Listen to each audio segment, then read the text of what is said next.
Selamat malam saudara-saudara semuanya. Kita bersyukur pada Tuhan pada malam hari ini kita bisa melanjutkan lagi mengenai tabernakel ya. Kita berdoa dulu. Terima kasih Tuhan, kami datang ke hadirat-Mu pada saat ini. Kami akan meneruskan mengenai tabernakel. Kiranya Tuhan Engkau senantiasa memakai hamba-Mu untuk menerangkannya dengan jelas agar menjadi berkat di dalam kehidupan saudara-saudara kami yang mendengar. Terima kasih Tuhan, kami menyerahkan saat ini sepenuhnya ke dalam tangan Tuhan. Dalam nama Tuhan Yesus kami berdoa. Amin.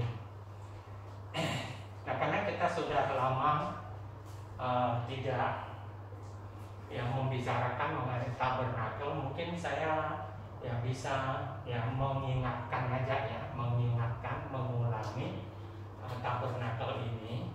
Nah, sekali lagi saya katakan kepada saudara yang mendengar, nah bagi saudara misalnya yang tidak percaya, yang tidak mau menerima, tidak apa-apa ya.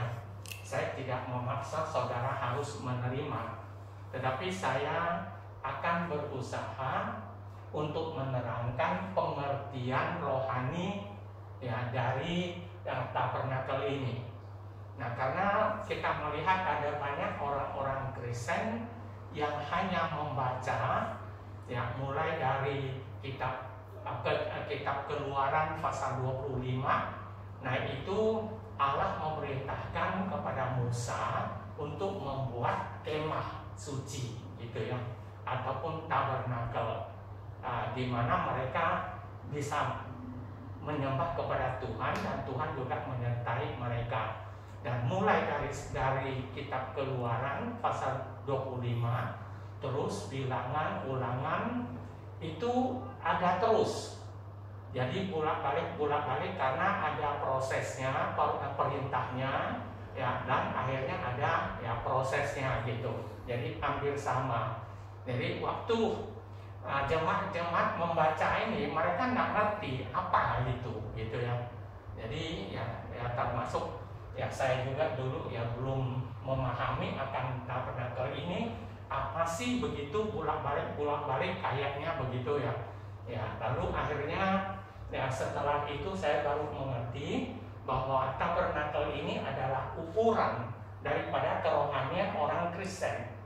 Jadi tabernakel ini sekali lagi dia harus dipasang berdiri begini. Jadi dia nggak boleh tumbang dia nggak boleh tumbang karena ini adalah tingkatan kerohanian orang-orang Kristen. Nah, misalnya pintu pertama sudah saya terangkan, ini adalah percaya Tuhan Yesus. Karena di sini ada 4 tiang, 4 Injil yaitu Yesus Kristus waktu masuk itu menerima Tuhan Yesus menjadi juru selamat. Akhirnya kita dimeteraikan oleh Roh Kudus di dalam kitab Efesus. Kemudian yang kedua, kita maju lagi, ini adalah mezbah korban bakaran. Nah, mezbah korban bakaran ini adalah waktu orang Israel berbuat dosa, mereka harus membawa korban, lalu mereka harus persembahkan di mezbah korban bakaran di sini. Jadi ini adalah pertobatan. Karena di mezbah ini ada kuasa pengampunan. Nah, pengampunannya itu ada kayak ini yang saya besarkan. Nah, di sini kan ada tanduk. Ke-4 persegi ini ada tanduk. Ke 4 sudut ini tanduk.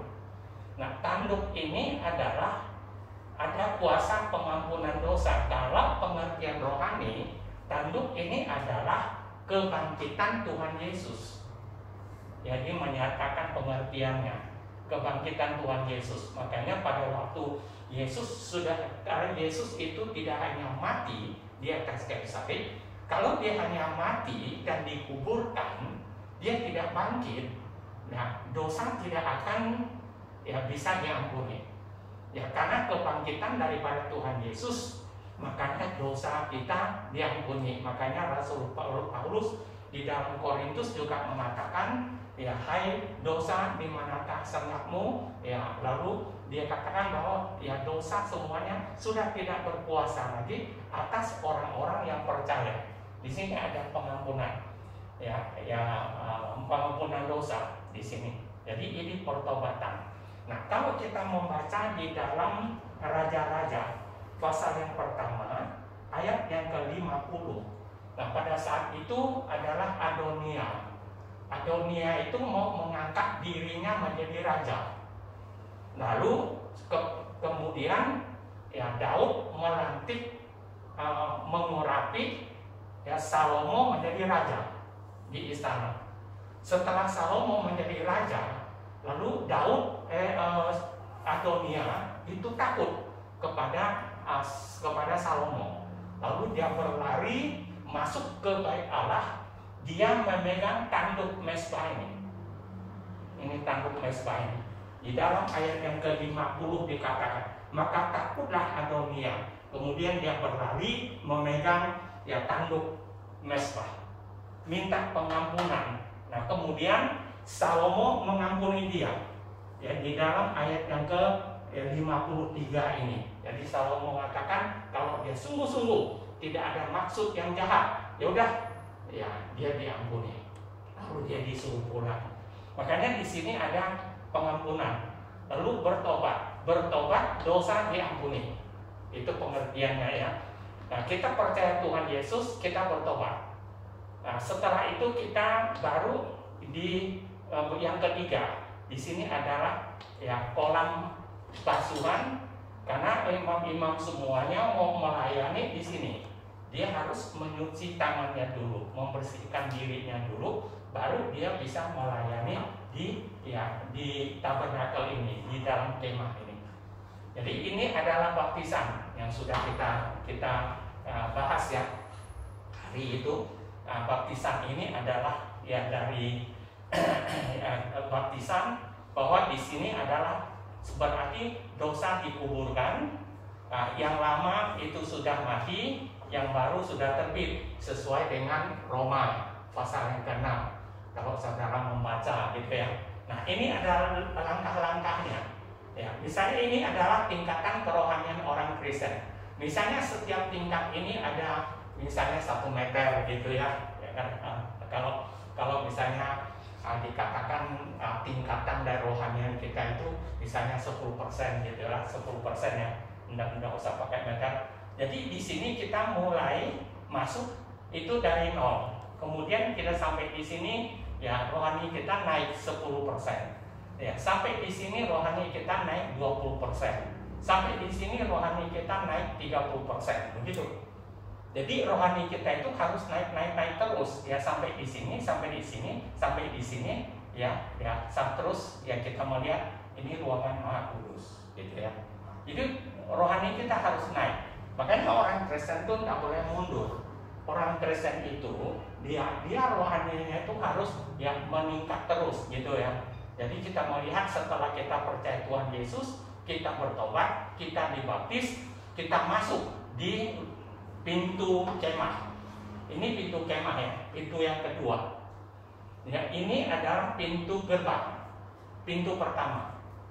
Ya, ini pintu yang kedua, ya pintu kemah. Saudaraku, bahwa ya kita melihat ya pintu kemah ini, ya kita membaca ya di dalam pintu kemah yang Keluaran pasal 26 ayat yang ke-36 dan 37 ya. Ya, di dalam kitab Keluaran.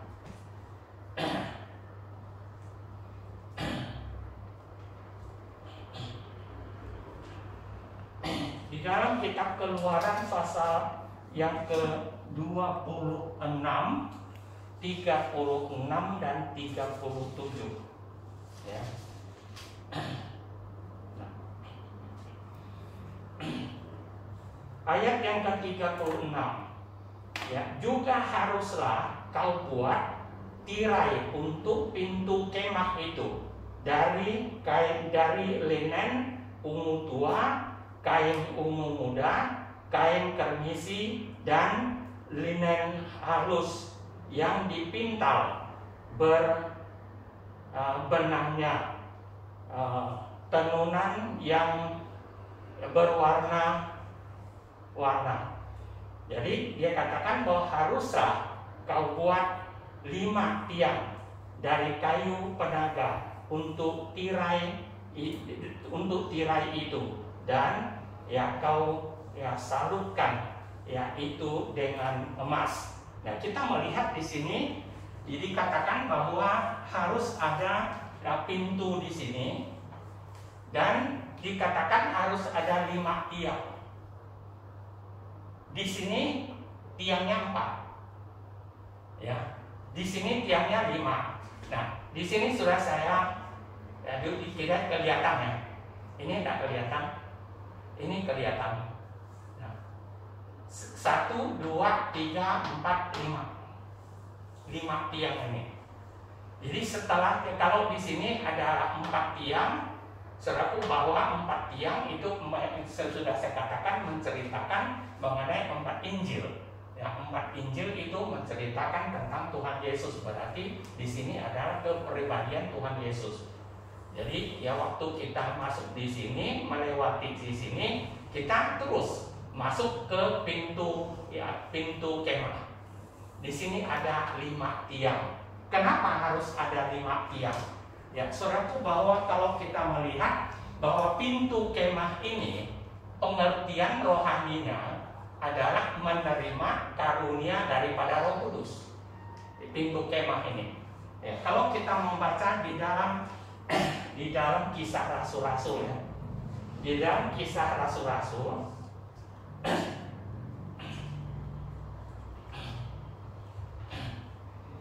Kisah Rasul-Rasul pasal yang kedua, ya, ayat yang ke-36, 38 dikatakan, jawab Petrus kepada mereka, bertobatlah dan hendaklah kamu masing-masing memberi dirimu dibaptis dalam nama Yesus Kristus untuk pengampunan dosamu, maka kamu akan menerima karunia Roh Kudus. Nah, gitu. Ini adalah Petrus waktu Pantekosta, dia berkhotbah. Ya, kemudian ada banyak orang yang ya menjadi terharu, kemudian bertanya kepada Petrus, lalu bagaimana saat ini, apa yang harus kami ambil? Nah, Petrus mengatakan bahwa bertobatlah, berilah dirimu dibaptis, dan ya, kamu akan menerima karunia Roh Kudus di sini. Ya. Lalu percaya Tuhan Yesus, bertobat, dibaptis, menerima karunia daripada Roh Kudus. Lalu kita melihat bahwa karunia Roh Kudus di sini untuk apa gitu? Karunia Roh Kudus. Karunia Roh Kudus di sini bukan berarti ya kepenuhan ataupun bahasa Roh Kudus, itu tidak ya. Lalu kalau kita membaca ya di dalam Efesus, di dalam kitab Efesus, nah Efesus pasal yang keempat, ya kita melihat ayat yang ke-11. Dia kata, dan ialah yang memberikan baik rasul-rasul maupun nabi-nabi, baik pemberita-pemberita Injil maupun gembala-gembala dan pengajar-pengajar, untuk melengkapi orang-orang kudus bagi pekerjaan pelayanan, ya, bagi pembangunan tubuh Kristus. Nah, kita melihat di sini di dalam Efesus mengatakan bahwa ada 5 jabatan di dalam pelayanan melayani Tuhan. Dia ada rasul-rasul, ada nabi, ada gembala, ya, ada pengajar, dan ada pemberita Injil. Jadi 5 jabatan sama dengan tangan ini, ya, sama dengan jari ini, bahwa ada rasul, ada nabi, ada gembala sidang, ya ada penginjil, ada guru, ya penginjilan. Jadi kelima jabatan di sini adalah menerangkan 5 jabatan. 5 jabatan ini menerima karunia daripada Roh Kudus untuk apa? Untuk membangun tubuh Kristus. Jadi 5 jabatan ini. Saudaraku, bahwa 5 jabatan ini memang berbeda gitu ya, berbeda. Misalnya ya rasul, ya nabi, ya dan ya gembala atau pendeta atau penginjil, dan ada guru-guru ya pengajar. Dan kita melihat bahwa ya kelima ini sebenarnya tugasnya adalah sama ya, untuk membangun tubuh daripada Kristus. Ya, cuma kita melihat bahwa tugas daripada rasul-rasul itu apa? Tugas daripada rasul-rasul itu adalah mereka mendirikan gereja atau merintis. Kalau kita melihat ya, kalau kita melihat pekerjaan rasul-rasul, kalau dalam kisah rasul-rasul, nah, terutama kita melihat ada Rasul Paulus misalnya. Nah, Rasul Paulus ini menerima karunia ya untuk merintis daerah, mendirikan gereja-gereja di mana saja gitu ya, di Efesus lah, di Tesalonika lah, ya dan lain sebagainya gitu ya. Jadi itu adalah pekerjaannya. Saudaraku, bahwa kalau kita melihat ya tugas daripada ya nabi. Nah, tugas daripada nabi itu, nabi adalah menyampaikan amanah daripada Allah dan menerangkan kehendak daripada Allah kepada ya orang-orang, ya kepada umatnya, kepada orang Israel. Lalu Allah itu berbicara kepada nabi-nabi yang menyampaikan, ya jadi menerangkan ya nabi itu. Jadi kalau kita melihat tugas daripada gembala pendeta misalnya mengembalakan domba, mengembalakan jemaat. Jadi mendidik jemaat supaya jemaat itu bisa bertumbuh, kerohanian mereka bisa bertumbuh dan bisa kuat, ya iman mereka ya juga bisa kuat. Lalu itu adalah pekerjaan daripada ya gembala. Misalnya kalau penginjil. Nah, penginjil itu adalah memberitakan Injil kepada siapapun. Itu penginjil. Nah, penginjil ini ya bukan hanya guru Injil, bukan begitu ya.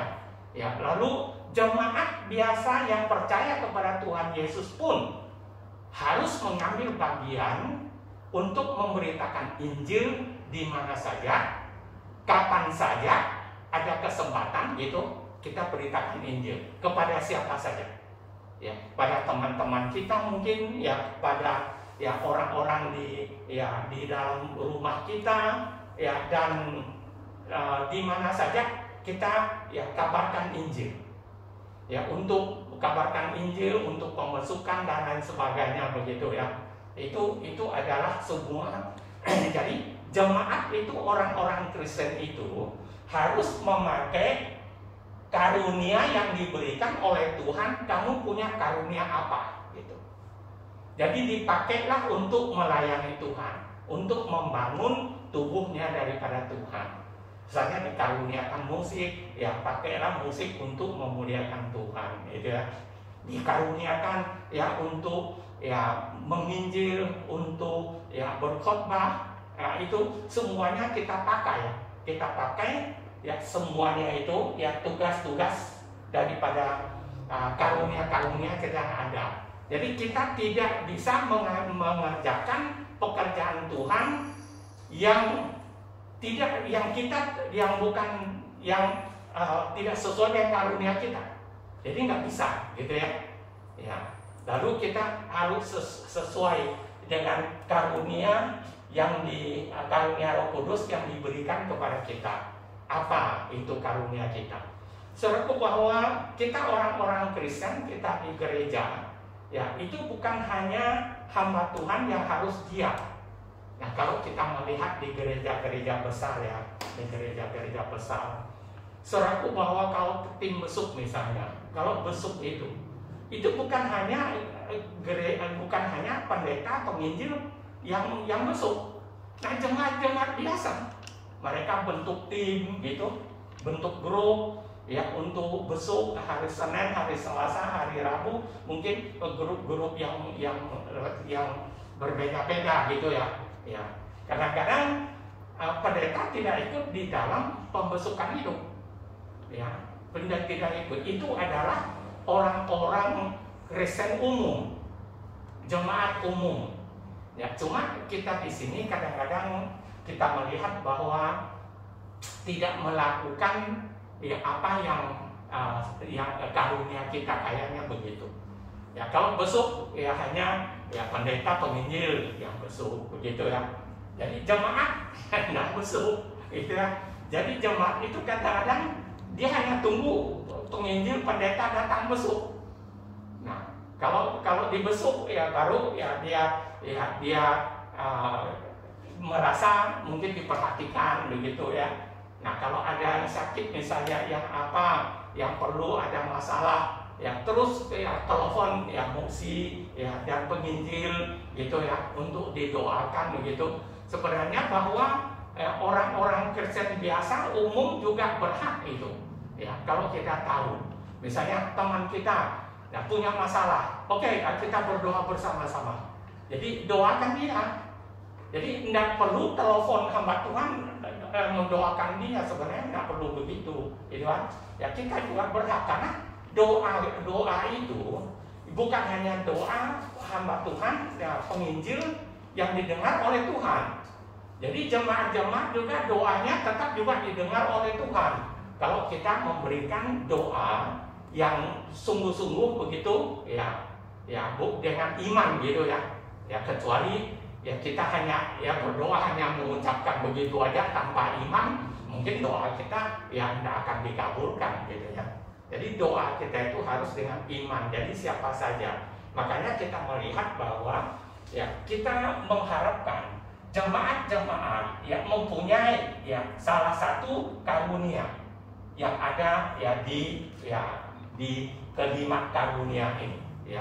Maupun apakah saudara mempunyai karunia ya apa saja ya, saudara bisa pakai karunia itu untuk melayani Tuhan, untuk membangun tubuh daripada Kristus. Itu tujuan kita. Jadi kita melayani bukan harus mendapatkan pujian, harus kita disanjung, harus kita diangkat begitu ya. Itu tidak begitu itu ya. Kita melayani pekerjaan Tuhan itu melayanilah dengan sungguh-sungguh begitu, dengan satu pengorbanan ya, bukan harus dipuji baru kita melayani. Kalau tidak ya kita tidak melayani. Jadi tidak begitu ya. Jadi pelayanan di gereja itu tidak hanya pendeta penginjil yang berhak melayani. Jadi jemaat-jemaat semuanya ya bisa ya melayani bersama-sama. Saudaraku, inilah kita melihat bahwa pengertian daripada pintu kemah ya. Pintu kemah ini adalah karunia daripada Roh Kudus yang diberikan ya kepada jemaat ya, seperti misalnya Tuhan memakai ya rasul, Tuhan memakai nabi, Tuhan memakai ya gembala, pendeta, ya penginjil, ya pengajar begitu ya. Seperti jemaat-jemaat misalnya ada yang jadi guru sekolah minggu, mengajar anak-anak ya, lalu ya dia melayani ya remaja, melayani ya pemuda. Semuanya itu adalah kita sesuai dengan karunia kita yang ada ya. Kita ada karunia untuk ya liturgis, untuk memimpin, ya udah ya kita ya layani di situ ya. Ya kita ada karunia untuk bersaksi, ya kita bisa bersaksi menyaksikan ya kebesaran ya nama daripada Tuhan.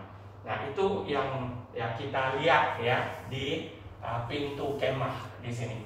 Ya ingat saudaraku bahwa ya ini adalah pintu gerbang, ini adalah mezbah korban bakaran, ini adalah kolam pasukan, ini adalah pintu gerbang.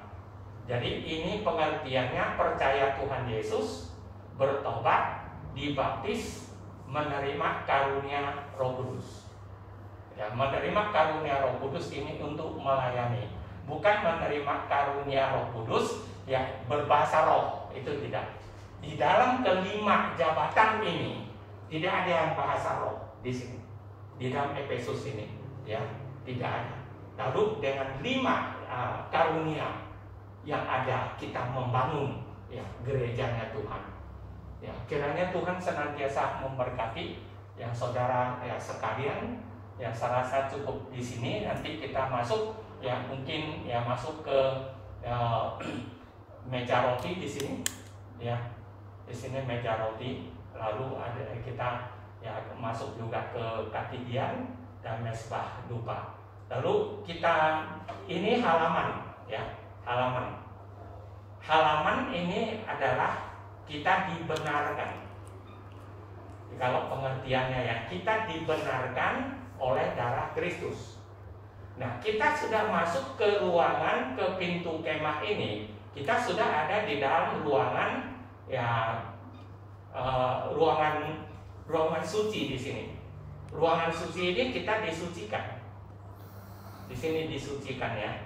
Nah, kita di sini dibenarkan karena iman.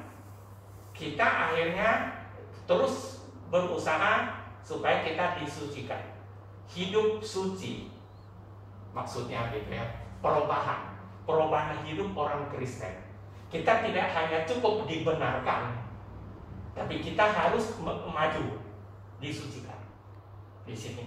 Karena di sini kita melihat bahwa kita dikuduskan. Lalu ada tiga tingkat ya. 3 tingkat kita harus mencapai suatu kekudusan, kesempurnaan di sini. Gitu ya. Ya. Lalu kita melihat, makanya saya katakan bahwa ini adalah ukuran kerohanian orang Kristen. Harus maju terus. Ya, maju terus, jangan mundur. Ya. Terima kasih, selamat malam. Ya mungkin cukup ya sampai di sini kita berdoa. Terima kasih Tuhan, kami menyerahkan pembicaraan kami pada malam hari ini ke dalam tangan Tuhan. Semoga Tuhan tolong dan Tuhan sendiri yang memberikan penjelasan buat saudara-saudara kami yang mendengar. Kalau mereka itu tidak mengerti, kiranya Tuhan berikan pengertian ya buat mereka. Terima kasih. Dalam nama Tuhan Yesus kami berdoa. Amin. Nah, kalau ada pertanyaan-pertanyaan bisa juga saudara bertanya ya. Bisa juga bertanya. Kalau saya akan usahakan kalau bisa saya jawab, akan saya jawab gitu ya. Oke, terima kasih. Selamat malam.